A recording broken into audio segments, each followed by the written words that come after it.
Okay, thank you so much. Let me start with the presentation.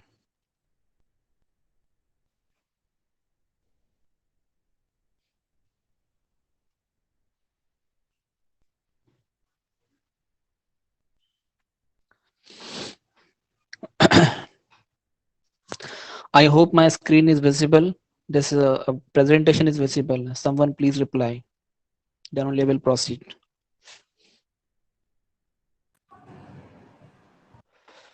बोलो बोलो. कोई तो बोल रहा था कुछ.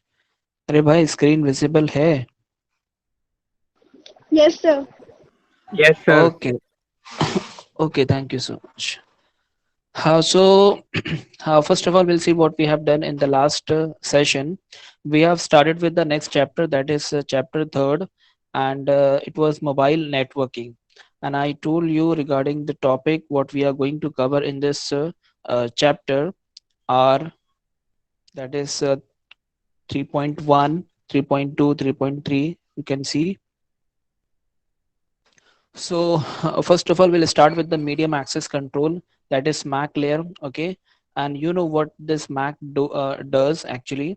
So whatever MAC we are using in the wide network, and okay, whatever information about this MAC, that is medium access control, we have learned in the computer network was all about the wide network. Okay, जो भी हमने सीखा, जो last semester में CN के अंदर सीखा, वो आपका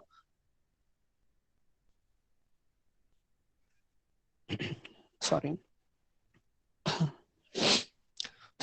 जो हम लोगों ने सीएन में सीखा था मीडियम एक्सेस कंट्रोल के बारे में, और मीडियम एक्सेस कंट्रोल बेसिकली है किसके लिए, ये भी हम लोगों ने देखा लास्ट सेशन में, कि आपका जो मीडियम है, the medium from which you are going to transmit your data.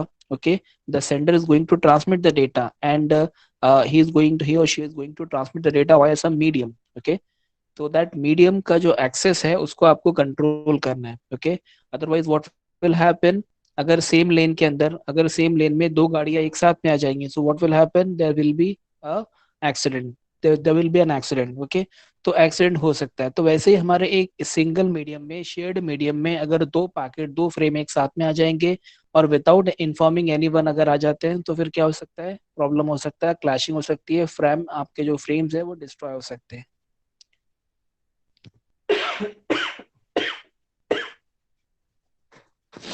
Sorry.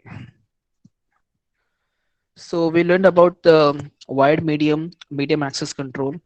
फिर हम लोगों ने इसको comparison. Why I'm repeating all this thing, because the linking is necessary over here. Okay, to understand the next part what we have done last time, so वो समझना जरूरी है. Then उसके बाद में ये तो हम लोगों ने पहले वाइड नेटवर्क का देखा कि वाइड नेटवर्क में आपका मैक यूज होता है. तो इन मैक वी हैव यूज, आपने मैक के अंदर कौन कौन से प्रोटोकॉल देखे थे, मैंने आपको सीएन की स्लाइड भी बताया था. We were having like multiple access protocol. In that multiple access protocol, it was categorized into three different section. One was a random access protocol, second was controlled access protocol, and third was channelization protocol.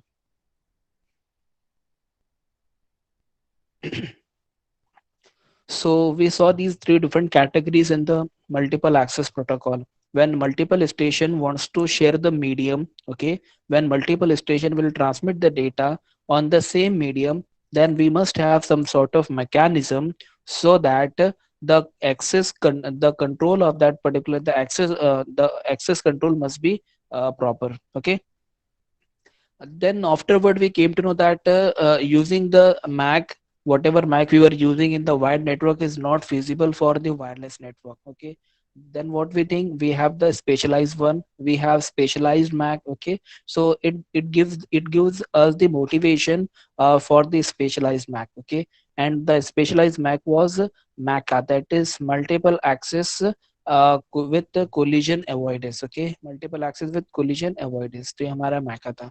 तो ये just मैं अभी यहीं पर था, चलो आगे बढ़ते हैं फटाफट. So we start with the introduction about the Mac.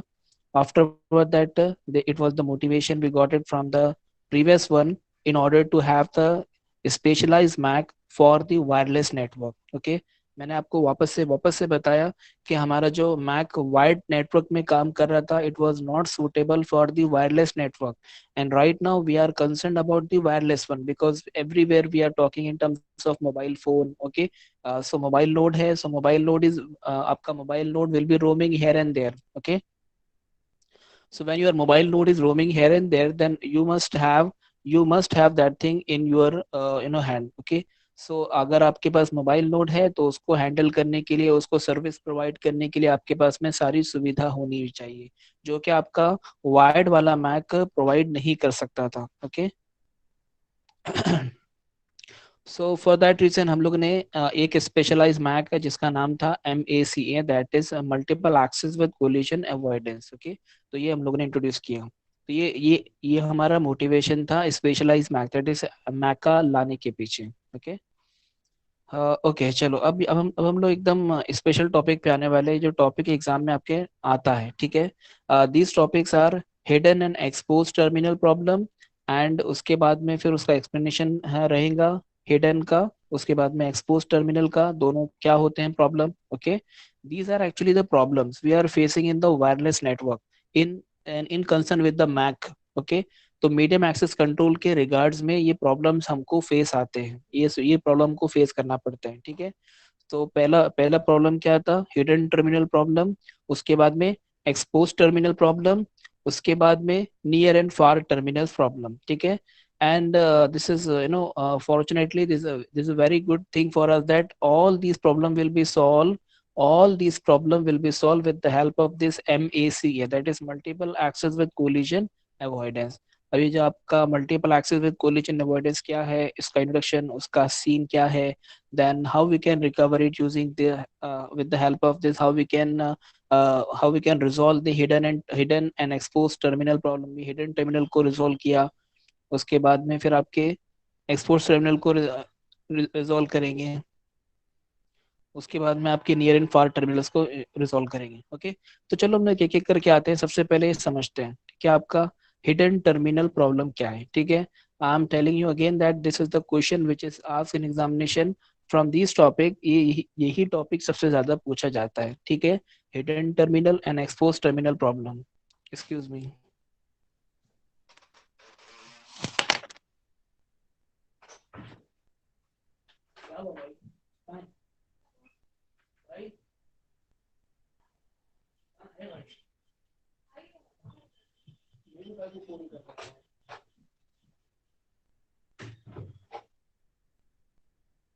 Excuse me.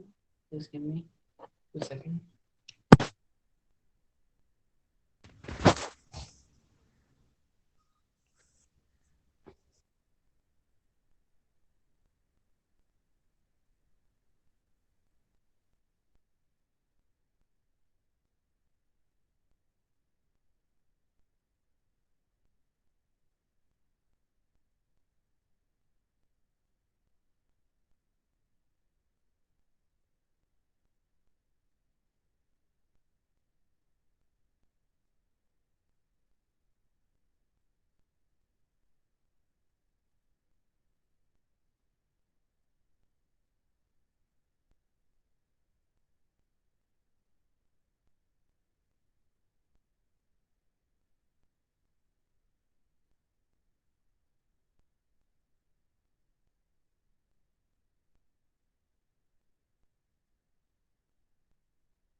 Sorry for the interruption. Actually, there's a actually a power issue still going on. I'm shifting to my laptop. Just give me 2 minutes, okay? Just wait for 2 minutes. I'm shifting to my laptop. Thank you.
So, hello everyone, I'm back. Okay. Please respond me. Am I audible or not? My voice is clear or not? I'm sharing my screen. Let me know whether um, my screen is visible or not. Yes. Okay. So my screen is also visible. Okay. चलो start करते हैं फटाफट. Now it will be okay. I thought ये 5 minute लगेंगे लेकिन हम लोग अपने इस पर आ जाएंगे.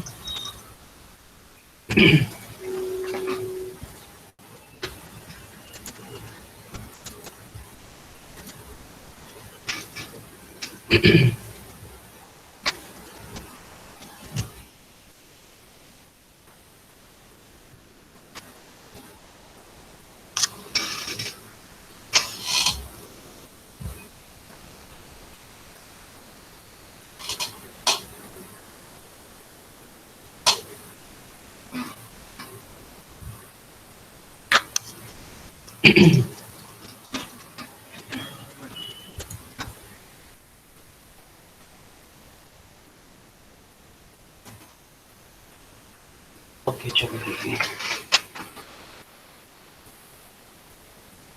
So we have started the third chapter, that is mobile networking, and I've already explained you regarding the topics what we are going to cover. Okay, so first I've explained this one only, this medium access control. In this medium access control, we are going to learn. We have already seen this, the how we get the motive, how we have motivated for the specialized Mac. हम लोग ने ये specialized Mac क्यों बनाया? How we have got motivated? Because the Mac which was working on the wired network was not suitable for the wireless network. So we switched on the specialized Mac. And what is this specialized Mac? This is the multiple access with collision avoidance. That is MACA. Okay. So why this Mac is, again we have a few more questions, we have few more problems in the wireless domain.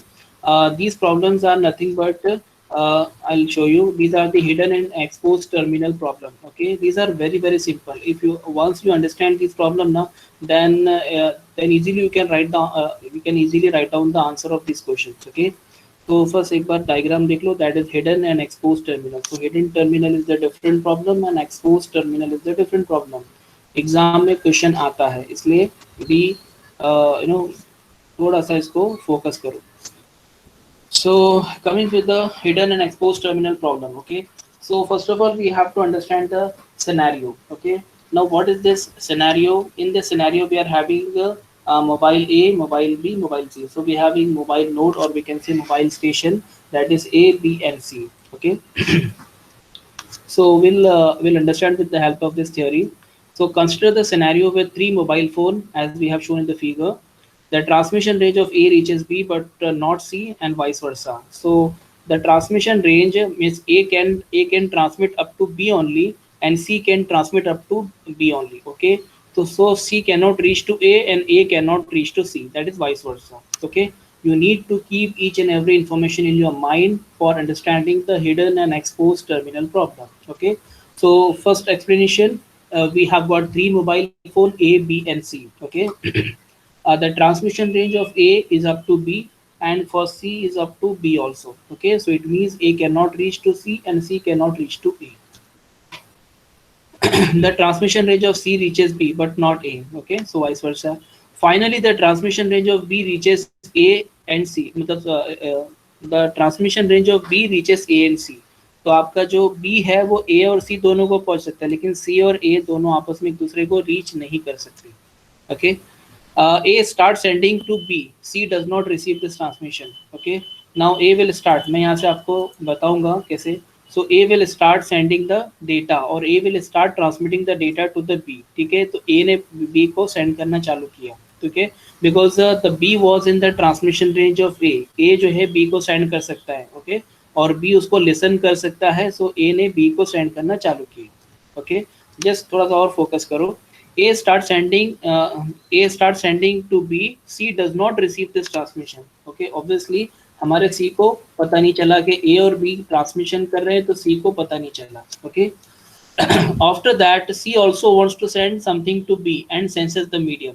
और आपको तो मैंने बताया था कि जब आप लोग का अलोहा, आपका CSMA, CD, ये सब में क्या होता है, आपके CSMA को अगर फॉर एग्जांपल ले ले तो आपके CSMA में क्या था, it was carrier sense multiple access. Okay, in carrier sense multiple access, what was the concept? First of all, the station has to sense the medium. The station has to sense the medium first, and if the medium is free, then only it will be allowed to send the data or transmit the data. Okay, if the medium is busy, then the station has to wait until the medium becomes free. Okay, so it was the concept in the CSMA. Okay, so वापस आते हैं. तो A भाई साहब ने, the station has started transmitting the data to the B, but C does not come to know that के A is sending to B. C को मालूम नहीं है B के A B को भेज रहा है. इसका मतलब क्या है? The points which come out from this statement is that A and B are busy in the transmission. Okay, मतलब कुछ तो ट्रांसफर करने में लोग बिजी हैं. A B दोनों बिजी है. अब सी को ये बात पता नहीं है. जब सी को नहीं पता है तो सी तो ये समझेगा ना कि बी भी फ्री है, ए भी फ्री है. ए तो खैर चलो उसके रेंज में है नहीं, लेकिन बी तो उसके रेंज में है. ओके। अगर बी उसकी रेंज में है, इसका मतलब ये है कि सी को तो ये लगेगा कि बी तो फ्री है, ओके। लेकिन एक्चुअल में रियलिटी क्या है? The reality is that the reality is that B is not free, B is busy with A, okay, but C does not know this concept, okay। तो क्या होगा फिर? C also wants to send something to B and senses the medium। when it will sense the medium when it will sense the medium, तो उसकी उसके sense करने की capacity कहाँ तक है? खाली B तक है, ठीक है। सेंस किया तो पता चला कि B भाई साहब तो फ्री है, क्योंकि B तो किसी को सेंड नहीं कर रहा है, ओके। B तो जस्ट रिसीव करने वाला है ना, तो B किसी को सेंड नहीं कर रहा है, तो C को लगेगा कि B तो फ्री है और मैं इसको इजीली सेंड कर सकता हूँ, ओके। अब क्या हुआ? C also start sending causing a collision at P. अब ये है आपका पहला वाला प्रॉब्लम, जो कि इसको हम लोग बोलते हैं हिडन टर्मिनल प्रॉब्लम, ओके। तो इसमें बेसिकली क्या हुआ? बी ए ने बी को सेंड किया, सी भी बी को सेंड करना चाहता है, लेकिन ए जो सेंड कर रहा है, तो ए मतलब ए की जो रेंज है वो सी तक नहीं पहुंच पाएंगी। तो C will come to know that, and C when C senses the medium, then it will come to know that the B is free, okay, because B is not sending the data, B is just receiving the data na, so it will sense and it will found that the B is free, so it will start sending the data to the B। अब जब ये भी send करेगा और ये भी send करेगा तो क्या होगा? आपको पता है क्या होगा? यहाँ पर होगा कोलिशन, और कोलिशन में हमारा जो फ्रेम यहाँ से यहाँ तक आया है ये भी हमारा डिस्ट्रॉय होगा, और ये वाला जो फ्रेम भाई साहब सी ने जो बी को भेजा है तो ये भी हमारा डिस्ट्रॉय होगा, okay. So I hope you are getting the hidden terminal problem. Hidden terminal problem क्या है वो समझने की कोशिश करो, बहुत सिंपल है, using A B and C, okay. First let me complete this one and then if you have any question then please ask me. But A cannot detect this collision. अच्छा, again A will not detect this collision at B and continues with its transmission. A is hidden for C and vice versa. तो basically यहाँ पर क्या है? यहाँ पर two sided इसको बोलते हैं ना हम लोग, आप लोग समझ सकते हैं क्या है। सो तो ये भाई साहब समझ लो आपका बी जो है ना, तो इसको ए भी सेंड करना चाहता है और सी भी सेंड करना चाहता है, ठीक है। ए ने सेंड किया, सी को पता नहीं, एंड सी ने सेंड किया, ए को पता नहीं। So your A terminal is hidden, your A terminal is hidden for sorry, A terminal is hidden for C and C is hidden for A, okay। so B तो बेचारा बीच में बैठा है, वो तो जस्ट रिसीव करने वाला है, लेकिन आपके उसके आजू बाजू वाले A और C समझ नहीं रहे, ठीक है। तो अगर वैसे हमारे पास में अगर मोर नंबर ऑफ टर्मिनल्स होते हैं तो हमारा प्रॉब्लम और बढ़ते जाएगी, ठीक है। तो ये क्यों हो रहा है यहाँ पर? बिकॉज ये हमारा जो है ना वायरलेस मीडियम है। Just now try to understand more, this is the wireless medium, okay. And I have already told you that in wireless medium हमारा जो CSMA वाला कॉन्सेप्ट है, carrier sense multiple access, it does not work properly, क्योंकि उसका जो sense करने की जो कैपेबिलिटी है वो कहाँ सेंस करेगा? उसके पास कोई वायर थोड़ी है, उसके पास थोड़ी कोई केबल थोड़ी है। In the wide network we were having the cable, so your station senses that particular cable and just come to know that the medium is free or not, okay। but this is the air medium, okay, this medium is air। कहाँ तक sense करेगा? थोड़ी दूर तक, जहाँ तक उसकी range पहुंचेगी वहां तक सेंस करेगा, कोई इसको सिग्नल नहीं दिखेगा तो इसको सेंड करना है वो सेंड करना शुरू कर देगा, okay। so I'm repeating this hidden terminal problem। what is this hidden terminal problem? In this hidden terminal problem we are having three station, say A, B and C, okay। in this आपको ज़रूरत नहीं है diagram actual में draw करने की exam में, just आप एक छोटा सा मोबाइल फोन, एक ऐसा रेक्टेंगुलर शेप का mobile phone, you can draw it and you can explain with the help of that diagram. तो ये हमारा एक A terminal, B terminal and C terminal, okay. the transmission range of A is up to B, the transmission range of C is up to B, okay। so A is not in the transmission range of C and C is also not in the transmission range of A, okay। so दोनों का vice versa आप लोग समझ लिया।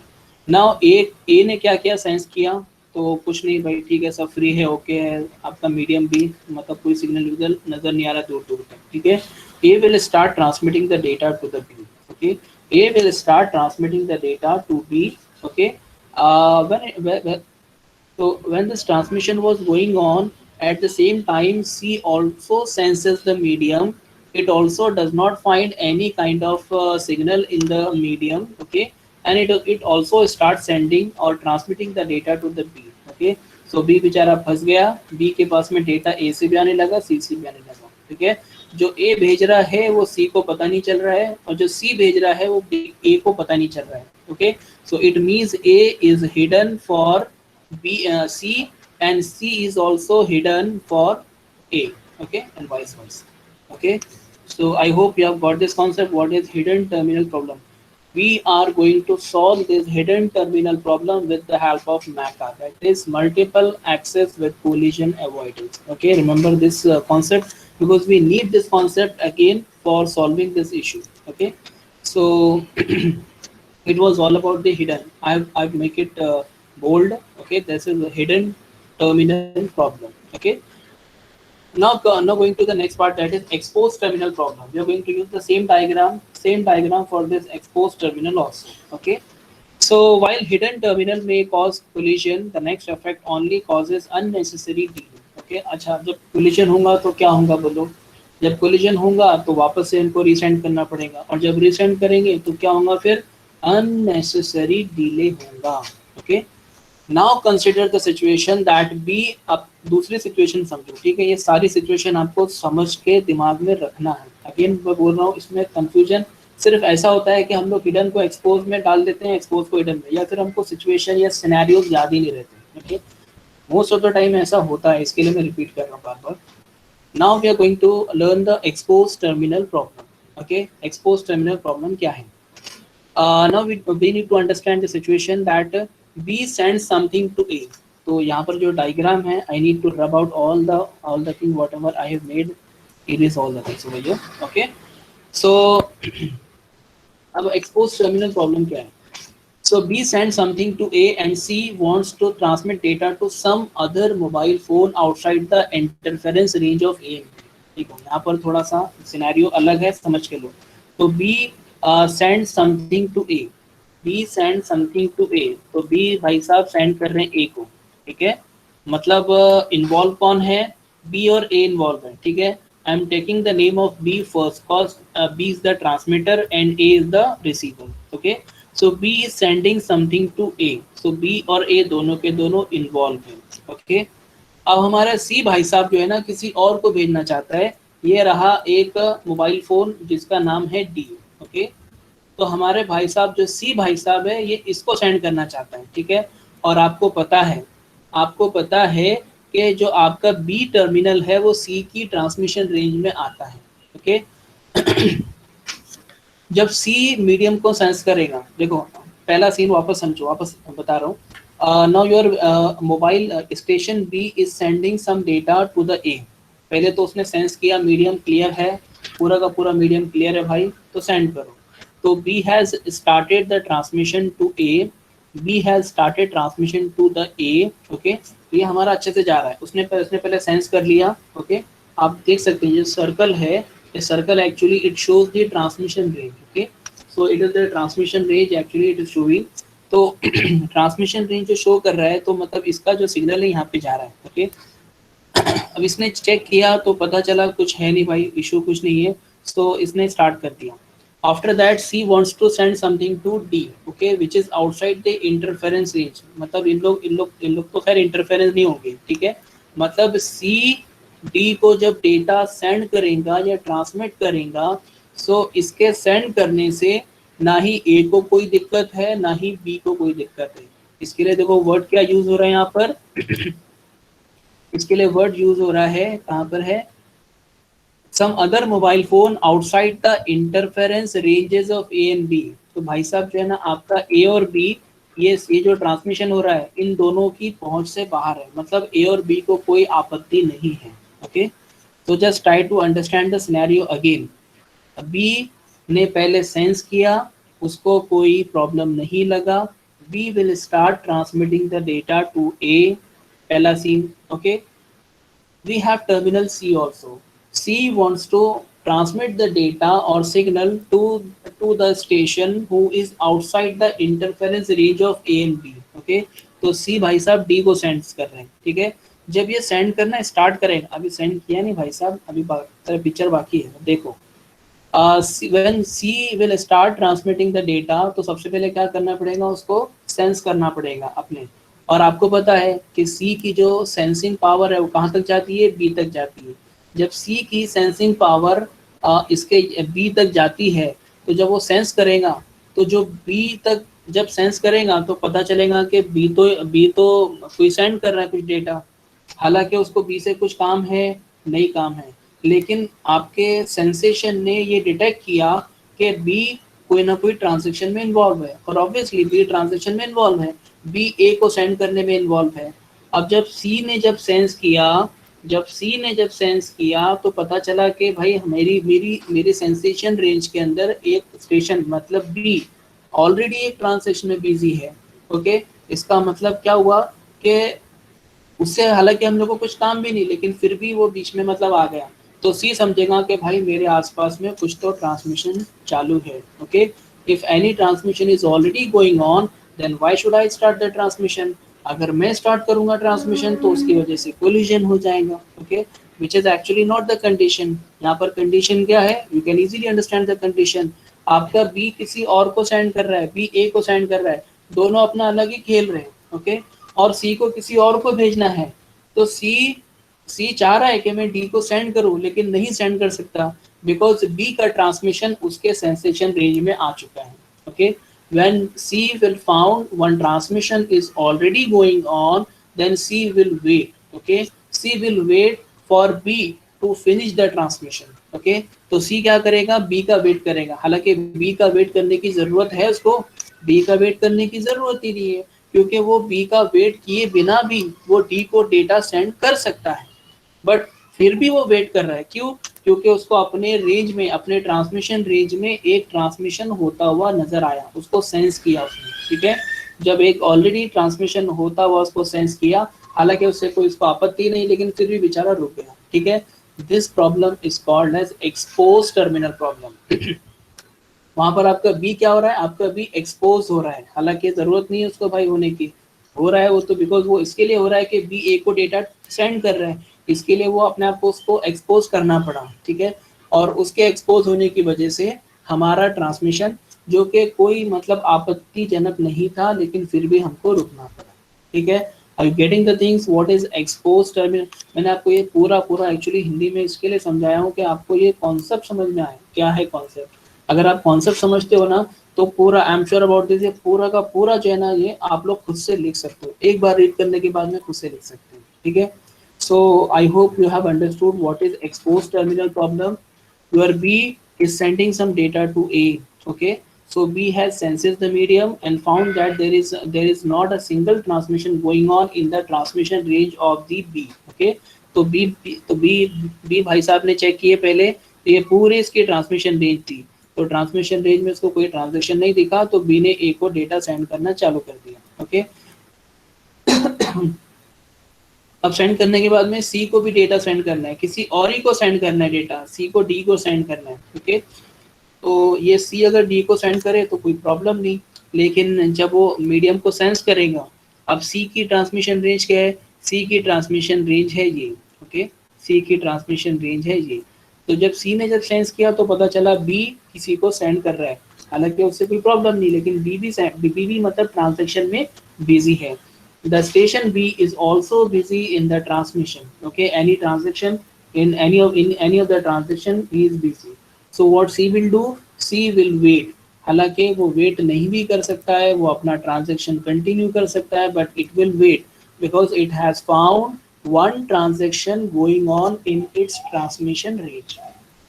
Okay, तो वो wait करेगा, कब तक वेट करेगा, जब तक के बी का ट्रांजैक्शन कंप्लीट नहीं हो जाता। ओके, जब तक वेट करेगा, और जैसे ये कंप्लीट होता है उसके बाद में फिर अपना ये डेटा सेंड करेगा। Okay, so this problem is called exposed terminal problem. ठीक है, so I hope you have got this hidden terminal problem and exposed terminal problem. Okay, here who is the exposed terminal, the B terminal is the exposed terminal over here. Okay, and in the first case, that is hidden terminal problem, A was hidden to C and C was hidden to A.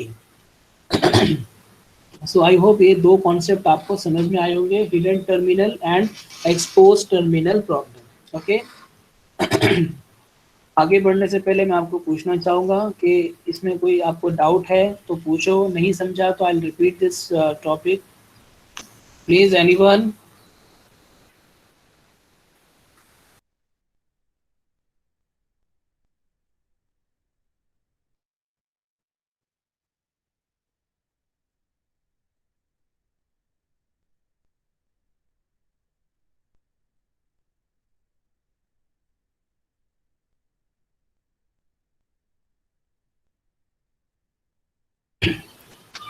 Exam में question 5 या 10 marks के लिए exam में question आ ही जाएगा।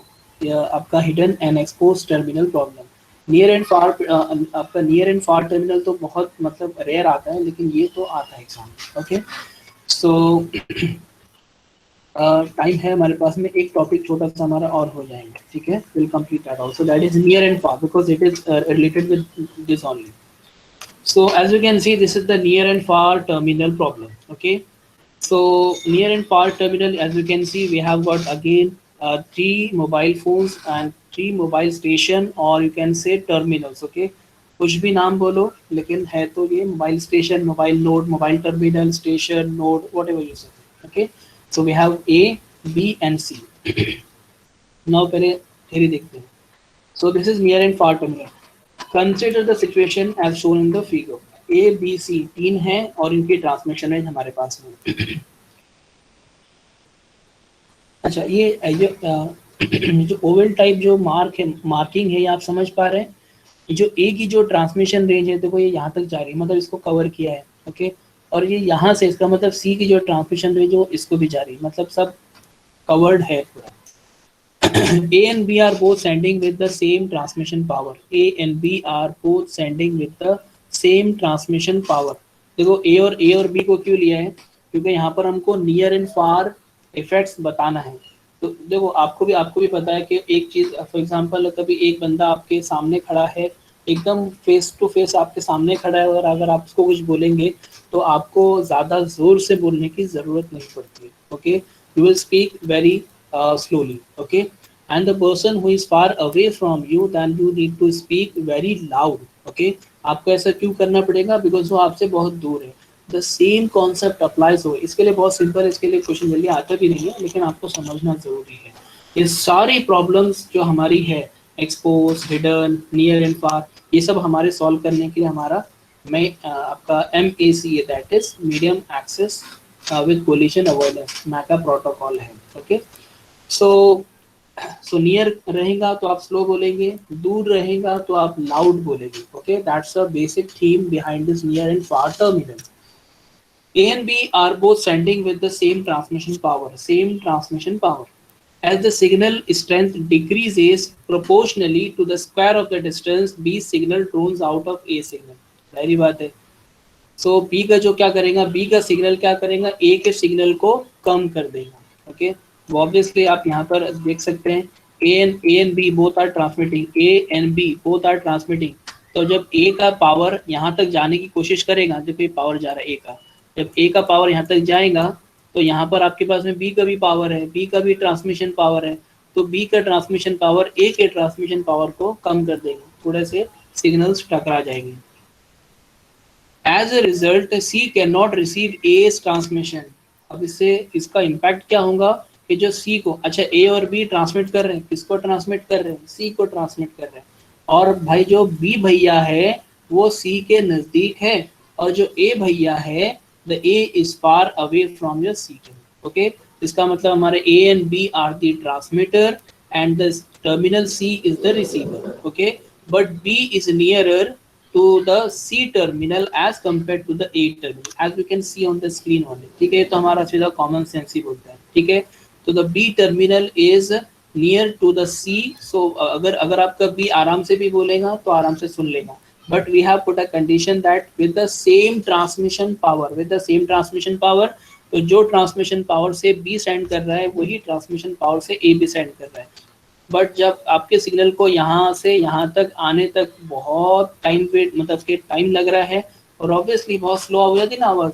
अगर एक आदमी दूर खड़ा और आवाज़ दे रहा है तो उसकी आवाज़ स्लो भी हो जाती है। ठीक है, और जो आदमी नजदीक है सेम सेम पेस में सेम टोन में अगर बोल रहे हैं तो उसकी आवाज हमको ज्यादा सुनाई देंगी और दूर वाले की आवाज कम देगी. So that is the concept over here. So as a result, what will happen?